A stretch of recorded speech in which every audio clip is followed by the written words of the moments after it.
Well, good morning. Here in this little hostel in Jerusalem. I'll just say the night in this little capsule over here. Check it out, it's really quite cool. Never stayed in one before.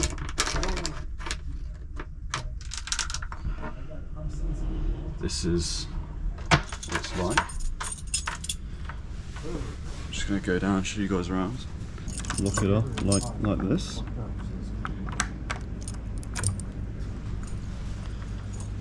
And then yeah, you can just see all these things over here. They're all little capsules that you can stay in. Go down here. And then you just come out here. This is the beautiful terrace here in Jerusalem. And yeah, today we're gonna get on a train and head over to a town in the north of Israel called Haifa, where we're going to try and explore some of the country's largest Israeli Arab communities. So what are the Israeli Arabs? Well, these are people who are ethnically Arab, Palestinian, but they have full Israeli citizenship, and rather than living in the Palestinian territories like in the West Bank, like in the Gaza Strip, they live in Israel. So we're going to get a perspective on this very interesting minority. You know, how do they think differently from the Palestinians, and how do they think differently from the Israelis? So yeah, we're going to do that. Let's go.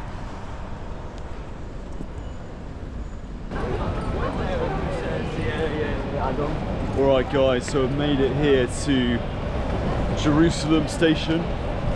I'm just going to show you a bit around the station before we get on our train.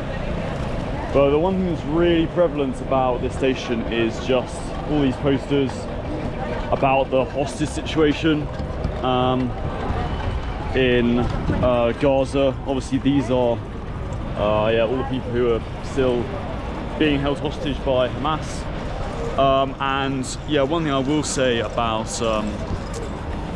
just the Israeli sort of consciousness at the moment is the hostages is like such a prevalent part of kind of daily life. Like there are posters up everywhere for them. I mean, some of these are quite old, but you know, you go into the town centre and there are kind of projections of the hostages, you know, their names, how old they are, stuff like that. It's a very, very big part of yeah, the Israeli national consciousness here. See over here some more eulogies. I think that some of them are probably IDF soldiers and stuff like that. And you just go over here, you see again lots of photos of all the hostages at the moment with the slogan "Bring them home now." I'm sure we've all heard of that. You can see like some of them, I'm assuming this means they've died very sadly, and you know, obviously I still can't read Hebrew, but my guess is you know, this means they've been freed. And yeah, you can see there's some quite young kids there. And yeah, I mean, people really don't know what's happened to a lot of these people, and it's terribly sad. But yeah, there we go. So it's definitely a big part of Israeli, yeah, sort of atmosphere in Israel at the moment. So I just went through a security thing here in the airport. Yeah, something that kind of you don't really think about, but the security situation here is obviously quite tense. You know, most transports you go through, like trains, yeah, if you go to a big shopping mall or something like that, you'll generally have to go through some kind of scanner, some kind of x-ray just because there is the constant fear of a terror attack here. But I think we're all good today. So let's have a look.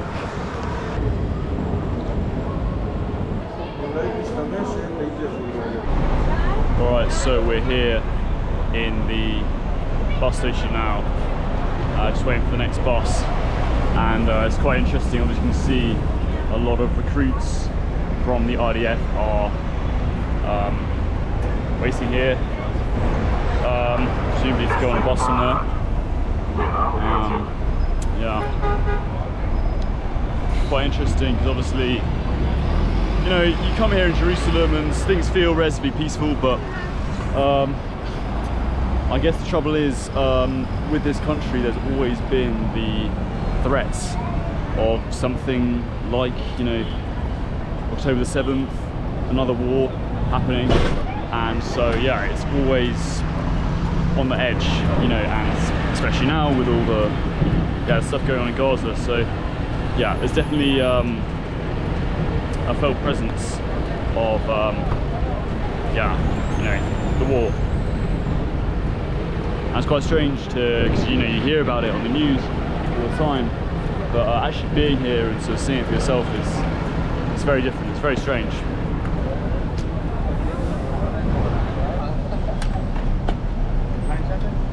We've also got a lot of Orthodox Jews as well, so it's a real mix here.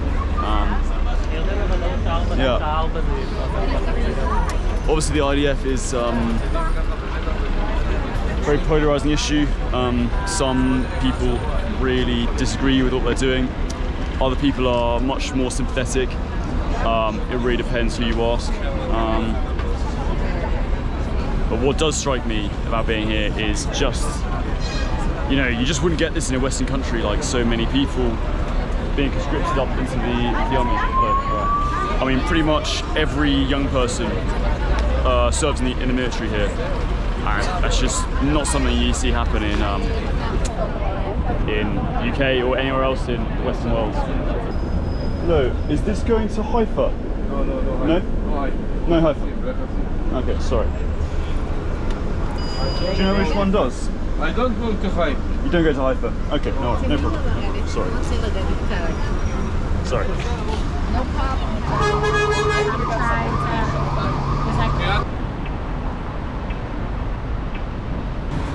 Just gonna get some water here at this this place. Obviously, it is extremely hot here in the Middle East. Good to stay hydrated. Just that, please. 6 chicken. Sure. See, if we hadn't got a bus to catch, maybe we could sit down over here and have a nice drink. That's one thing I like about the Middle East is the shops, like these kind of shops you get on the streets. They'll have a little place where you can sit and enjoy a you know, a coffee or a glass of water, whatever it is. But sadly, we've got business to be doing, so let's get on.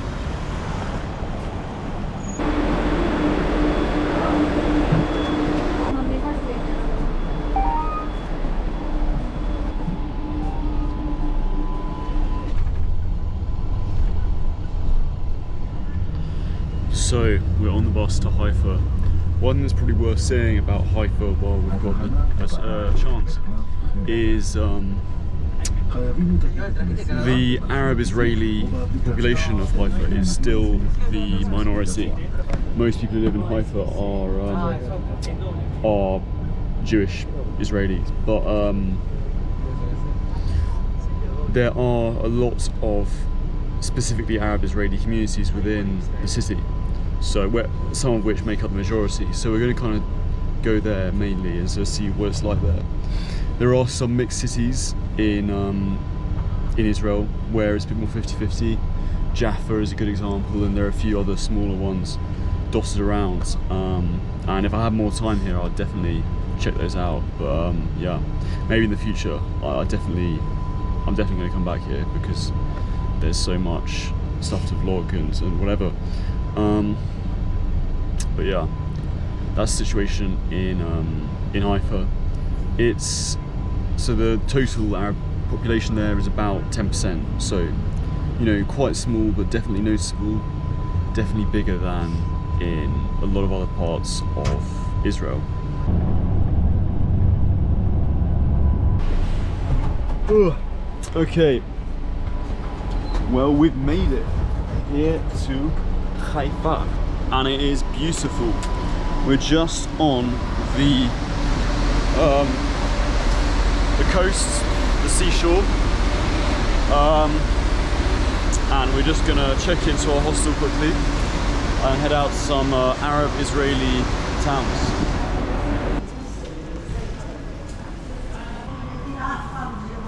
Okay, well, we're just going to go down this railway station over here. This Israeli railway station. See what it's like. Looks a bit more run down than what we've seen in Jerusalem, in Tel Aviv. Okay, just go through. See, again, obviously security is quite a big thing. I don't think that one was on, but you know what I mean. And wow, we just come up to the railway station over here. God, it's very nice. There's a sign that says, "I love Haifa."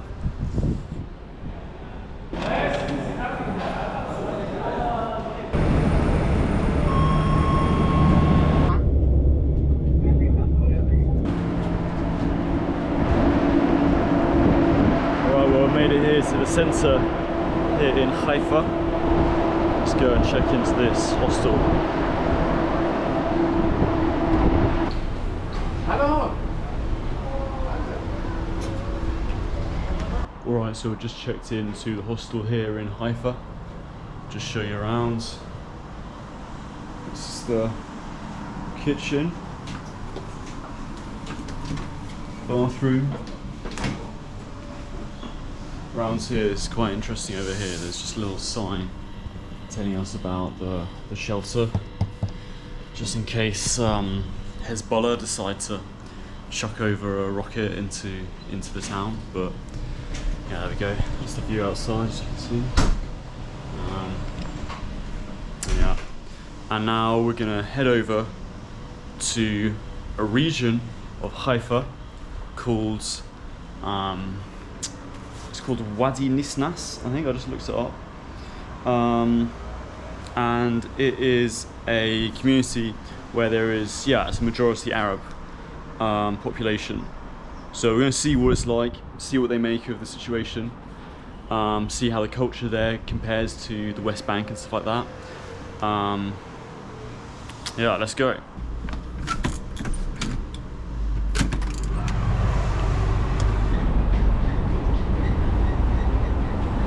Here we have returning to Wadi Nisnas. So let's see what it's like. Okay, well, we've made it here to Wadi Nisnas, and yeah, my first impressions, to be honest, is it's pretty quiet. There's no one really about. But what we do have over here to start us off is a what looks like an Orthodox church.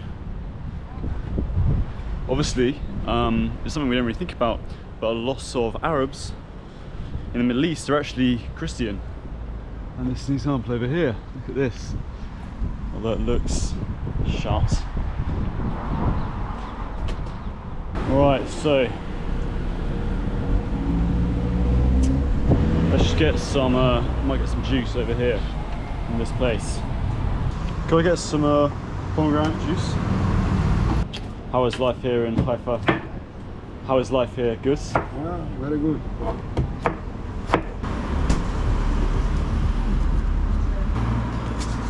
Thank you. Thank you, sir. Okay, well, I just bought some juice here in this Arab part of Haifa. Let's continue on walking and see what else we can find. This place over here, the barbecue house, doesn't feel very Arab, but let's give it a try anyway. Oh, can I get that? Lamb sausage? You eat here? You eat here if that's okay? Do you want French fried or drink? No, that'll be fine, just that please. Okay, so we just stopped at this place over here.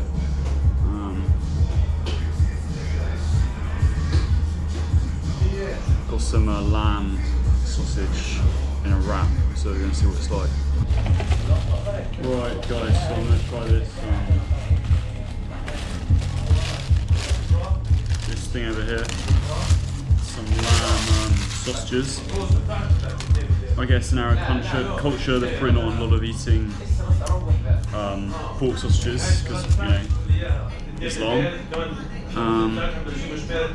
Let's see what it likes. Looks pretty good. Very nice, mate. Yeah. Thank you. So another thing I'd say about Haifa in general is, compared to Jerusalem, even compared to Tel Aviv, this feels very Western. You know, like I've seen a lot of different towns in Israel, and this one, yeah, this one by far feels the most like Europe. I don't quite know why. It's just something about it. Not necessarily England, not necessarily even Western Europe. It feels quite kind of Eastern European almost, like you know, Poland or Croatia or something. You know, somewhere kind of Central / Eastern European, you know. But yeah, it's quite weird. You don't get that vibe so much in Jerusalem or even Tel Aviv, which is meant to be kind of the big Western city of Israel. Yeah, there's some kind of something very subtle about this place that makes it feel very European. But yeah, I've just found the Bahá'í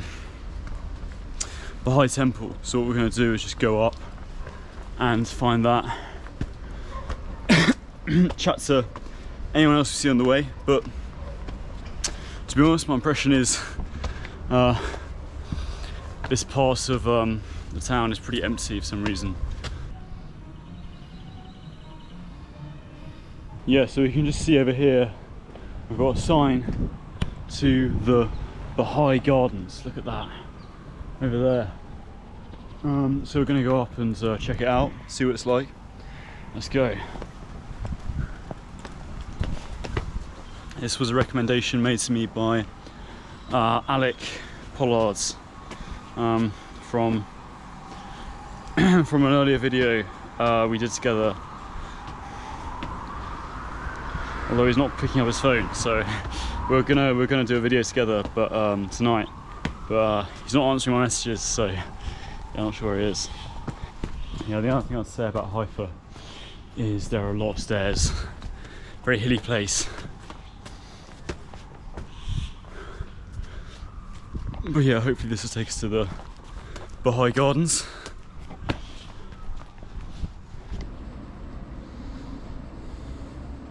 So as you can see, yeah, the streets here in this Arab Israeli town, hello, is yeah, it's all pretty quiet.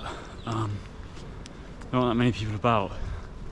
I was expecting kind of bustling markets, you know, shops teeming with people, but yeah, it's extremely quiet. Look at this. I mean, you have a few people over there, but yeah, no, on the whole, it's pretty quiet.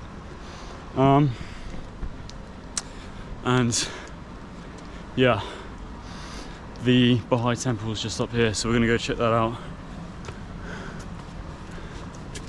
Another thing that, you know, is perhaps surprising, perhaps not so surprising, is there are absolutely no Palestinian flags anywhere. And it's difficult to know whether that's from, you know, under duress, because, you know, expressing Palestinian sense of identity is kind of, you know, you're gonna get into trouble if you do that as an Israeli Arab. Or hi mate, you alright?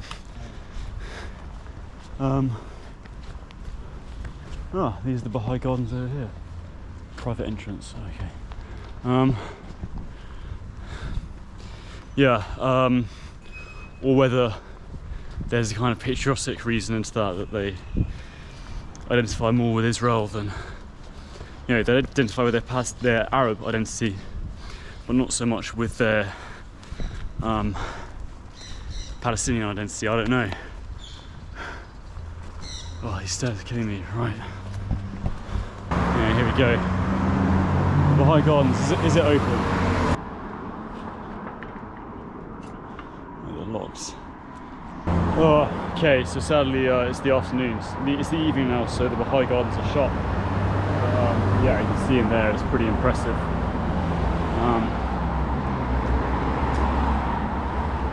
We'll just go around here so you guys can see the temple.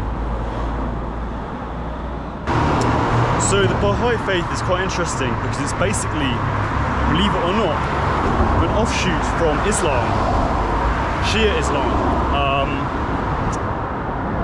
by this guy, this prophet, according to the Bahá'í faith, who lived in Iran. And it's kind of basically all about the unification of different religions, very sort of pluralistic and interesting. Hi mate. Yeah, not bad, not bad. How about you? Good. I'm just looking for the Bahá'í temple in Haifa. Yeah. So another thing that's quite interesting about this area, this Arab-Israeli area, is I haven't seen any mosques. But I have seen a lot of Orthodox churches, you guys might have noticed. And I wonder whether, because obviously a lot of Arabs are Christian, you know, there is a notable Christian Arab population in the Middle East. So I wonder whether that's what's going on here. This is a specifically Christian Arab place, but I don't know, that might be my own guesswork. Oh fuck's sake, I just walked in someone's garden. Oh dear, it's not going well, is it? Do you want to just, yes, it's called Yes Man. Yes. Yeah, all one word. And where are you from originally? Nigeria. You're in Nigeria, oh nice, Yeah. nice. There you go, that's it there. If you type that in, it should come up. Right. If you go onto profiles, yeah, you'll find it. I'll follow and I will drop a comment. Oh, thank you very much. Cheers. Yeah. Do you want to be in the video? Anything you want to say about living here in Haifa as a Baha'i? Well, yeah. Let me be honest about this. Mm. I don't know what I can say that can be interesting. So. Okay. Yeah. No problem. So no problem. basically, all I can tell you Yeah. is that it's a privilege for us to be here and to be able to serve. Yeah. Because all that you can see, belonging to the Baha'i is actually founded by the Baha'is. And it is very much of a privilege for all of us to be here. So we serve and we live here, but it's a privilege. Yeah. So we try to be polite to the local friends and as much as we can to help the community here. Yes. We That's don't beautiful. teach the faith. This is one thing very clear. We don't. Oh teach really? The faith. Yeah, we Okay. don't teach the faith. Yeah. This is something that basically living here is different. Mm. It's different. So Yeah. we try to bring the plus to the community, and that's it. Lovely. That sounds as much sounds as really any cool. part in the world, you know. Yeah. If you get to live in a different place, you get to try your best to make it better. Absolutely. It's a bit of change you want to see all over the globe. That's a great life philosophy to have. Yeah. Awesome. Time. Well, pleasure to meet you. Appreciate it. Yeah. What was your name? Abdul. Abdul. Pleasure to meet you. You have a Alfie. nice cross. Oh, thank you. Yeah, I got it in. Where did I get it? Bethlehem. Bethlehem. Man, Thank you. much love, man. God bless. God bless. Much Lovely- love. Oh, much love. Alright. Take care. See Bye ya. bye. Bye-bye.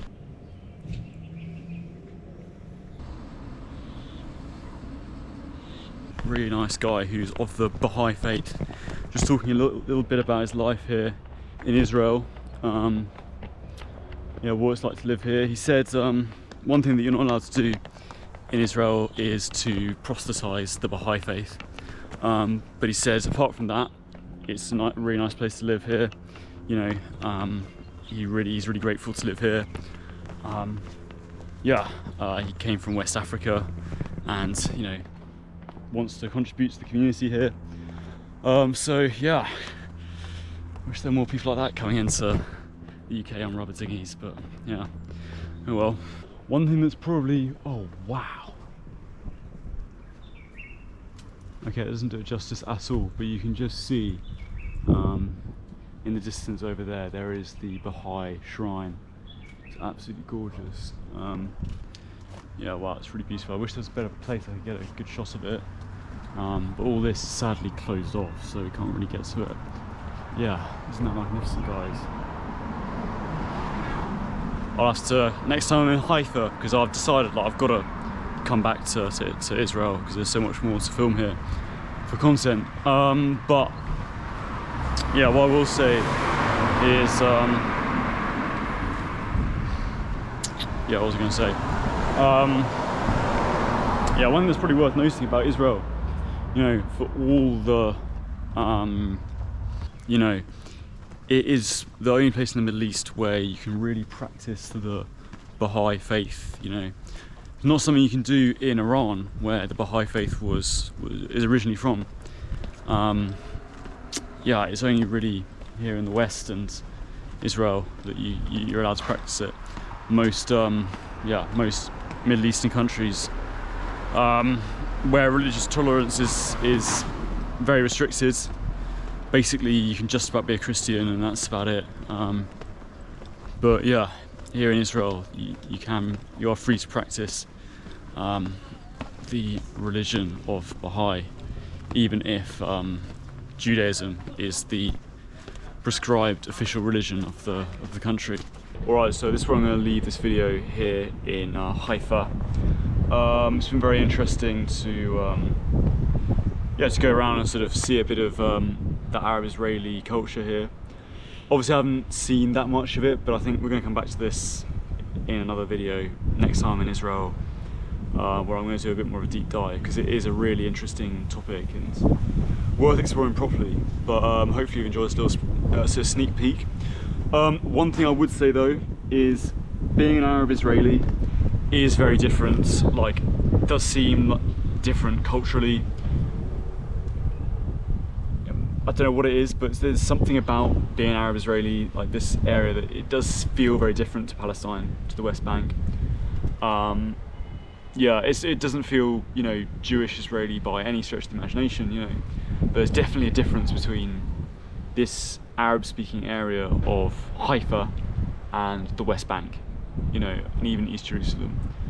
But that's just my first impression. Like, I really haven't spoken to very many people, so I don't really know.